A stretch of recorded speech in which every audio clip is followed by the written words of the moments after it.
What's the deal, my people? You know it is Don Tony Teflon, and I'm back at you another one. And this one is the writer, creator of Dexter New Blood said that the ending will be an internet-breaking event.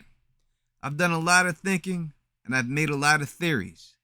This one might be the craziest one I've ever came up with, but I think that it's right on the money. I think I finally figured out how this will end.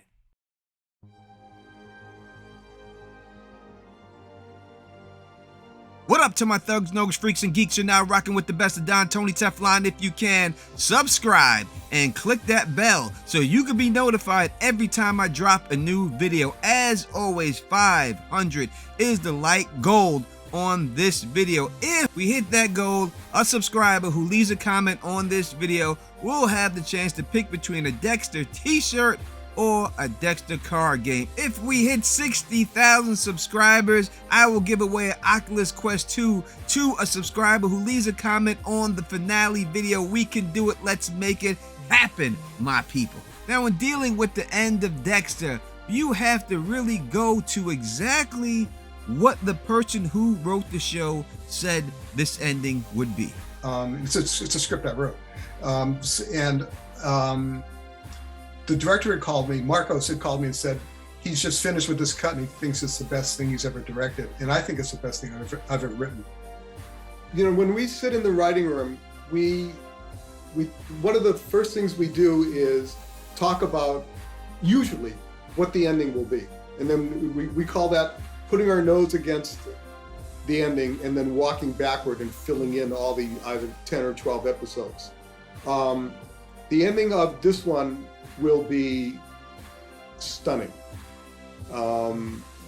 shocking, surprising, unexpected, and I can, without jinxing anything, I will say that the ending of this new season that we're doing will blow up the internet. So if the ending is going to be all of those things that he just said it was going to be, and he also said that he doesn't believe anyone will be able to guess the ending, we have to throw out a lot of these endings because he's saying that it's going to be shocking.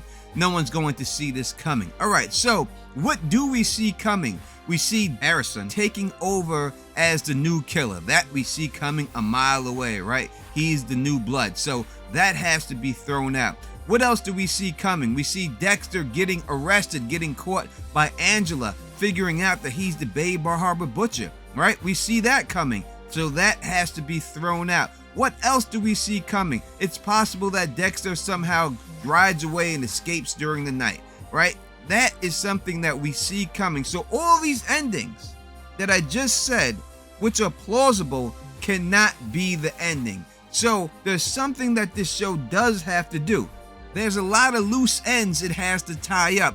If Dexter is to be caught or somehow this series is going to end, then we have to have Dokes' name get cleared. It has to somehow do that. Can we do that with Angela finding the proof that she has found? Is that enough to clear Dokes' name? We also have to say, how did Molly get here? Why would this podcaster who does serial killers all of a sudden just want to investigate the disappearance of some rich kid? How did she find out about that? We also need to understand, how did Harrison actually really find him? How would he come from overseas and on an Instagram post, find him there, travel all the way from where he was and literally find him? How is that possible for all of those things to happen? That's what this show has to figure out, and they have to show in this episode if this is going to be a satisfying ending. And I know only one way that this works, and I'm going to tell you in 1 second. But first, before I do, let's understand the premise of this show. We have Dexter, the ex-serial killer who's been living in Iron Lake, has a girlfriend who's a police chief. His son comes out of nowhere and finds him. He winds up killing Kurt, who was killing all these girls that nobody knew about. He winds up capturing him and killing him with his son, because his son just shows up out of nowhere and all of a sudden he has the same dark passenger that he has. All this happens because Kurt's son Matt is hunting a white deer. And when he's hunting this white deer, he kills him. Dexter gets mad, and that is what eventually leads Dexter to take him out. That is basically the story that we are given for Dexter in a nutshell. Let's go through these things real quick. Now, what I'm going to say is going to sound crazy and shocking, but I'm telling you, when it's all said and done, this is how it's going to end. When the series first starts, we see Dexter picking up where he left off in his normal life, right? The life he had before he ran away. Giving out donuts, going and greeting everyone, just fitting right into everything as if time stood still for him. He was able to recapture the life that he had before he had to go away. That's what we're led to believe of him living in this small town in New York called Iron Lake. All of this is a lie. None of this is true whatsoever. In fact, Iron Lake is not a town. Iron Lake is a prison, and that's where Dexter is. The next major plot point we are given is the white deer.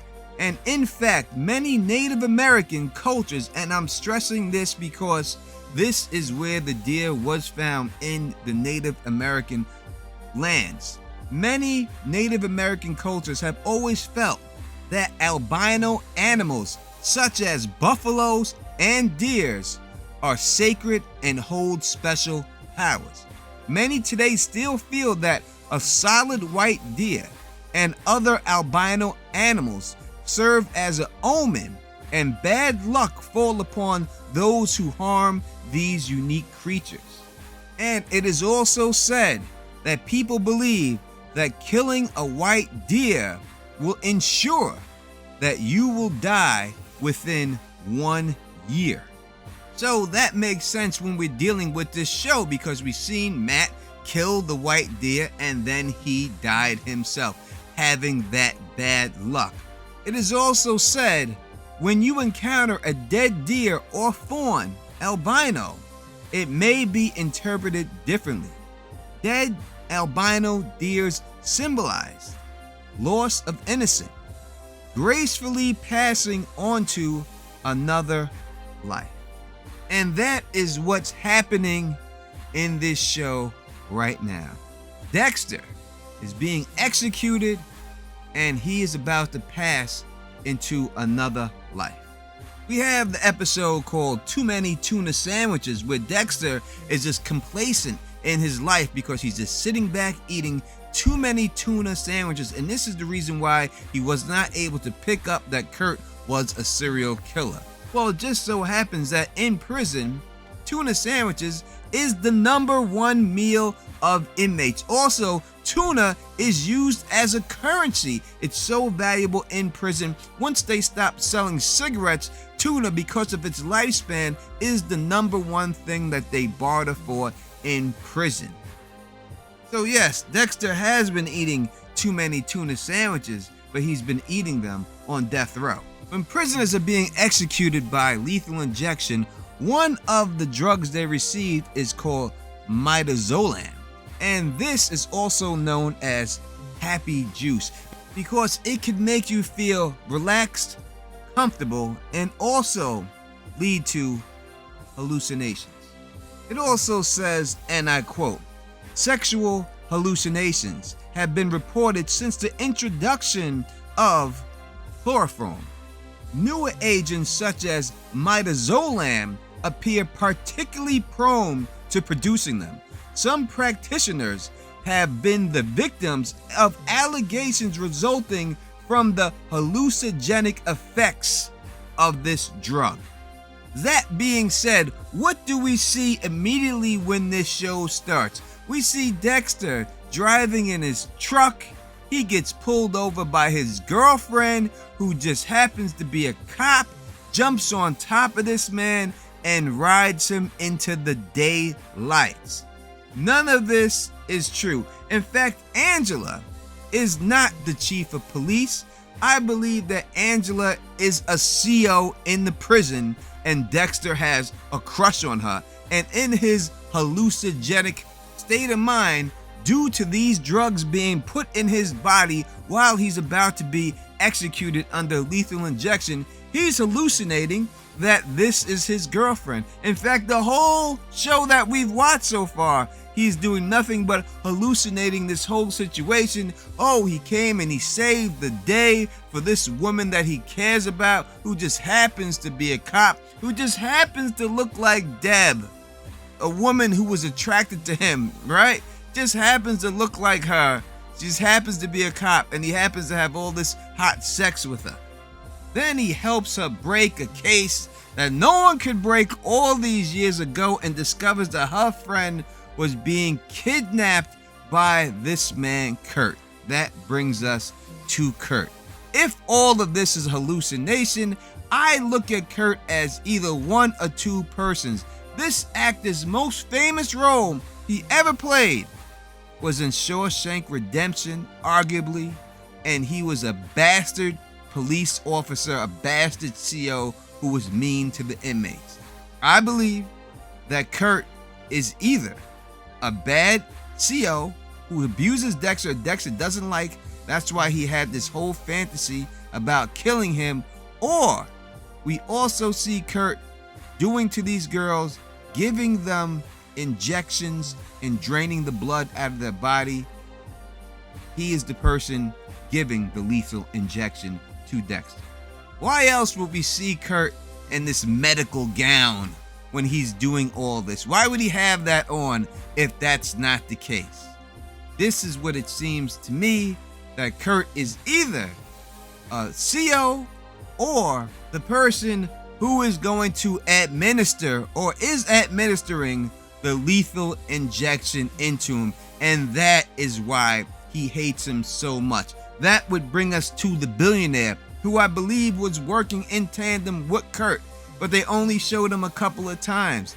If this is the way it's going down, the way I said, I believe that would make the billionaire most likely the warden of the prison. That's what he would be. If you're going to say a billionaire, the guy who has the most money in town, the guy who basically runs the town, oh, he's the guy who's really running the prison. On IMDb, it says that Kurt Cadwell is in 9 episodes. The last episode he is in Sins of the Father. This one coming up. How would they show him in this episode? His body has been burnt.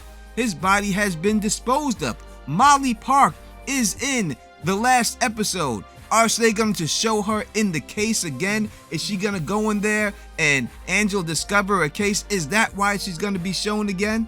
Eldrick, the man that Dexter took out, killed, his body was frozen when he chopped him up and disposed of him. He is in the last episode, Sins of the Father. Why are these people who are dead in this last episode? Because they are not dead. They all work for the prison system. Eldrick, he's nothing more than the CO, maybe the one that's going to walk him down. Kurt could be the CO, or again, the medical examiner. He's one of the other, I don't know exactly who gives the lethal injection. I'm just saying medical examiner may not be the title he have. Kurt's either a CO or him. Eldrick is a CO. Molly works for there too. That is why they are in this episode, because in this episode, you're going to see Harrison, the Harrison that we've seen. He's going to be there watching his dad get executed. Batista is in this final episode. Why did they bring him back to be in this final episode? Because he's going to be one of the witnesses that witnessed Dexter get executed. Dr. Selena Patel is in 3 episodes. The last episode she's in is Sins of the Father. Why would she be in this episode? Yes, it's easy to say that she drops dime on Dexter and says that's where they got the medicine from or something like that. That's already happened though. So there's no need to show her again. Unless, wait a second. She could be the one doing the lethal injection. She's a doctor. She's the one he got the stuff from. Maybe that's what it is. And she's going to be there watching him get executed. When he is in the lab with Kurt and talking to Harrison the whole time, explaining exactly that he killed these people and he did it. He lied to him and said, I killed the Trinity Killer to protect your mom. He's confessing to Harrison right then while he's on the table. He's confessing to him. He's confessing to everybody in the room that's about to watch him get executed. When they say, here are your last words, all that talk, and the reason why he did all this is what he's confessing to at that time. That is my take on this whole final episode. All of this stuff that we have seen so far is nothing but Dexter making it up in his head. This perfect, like, come on, can we really believe that all of this just happened? Look how easy these things fell right into place. Oh, she just happens to go to New York and Batista just happens to be there, right? Molly just happens to be a podcaster who just happens to show up for this reason. His son just automatically happens to show up, and his biggest dream, his goal, what he would like, what he would love. His son is a serial killer just like him. That's what he would love, but that's not the case. Not the case whatsoever. His son is there watching him being executed, just like everybody else is watching him being executed. That's the way it's going to play out. That clears Dokes' name. That wraps this thing up in a bow. And unfortunately, that means most likely there will not be another season. But again, you tell me what you think in the comment section. And if you like the way I do this, please thumbs up this, spread this across the realm, and as always, subscribe. And until next time, you know who it is. Peace and stay sexy.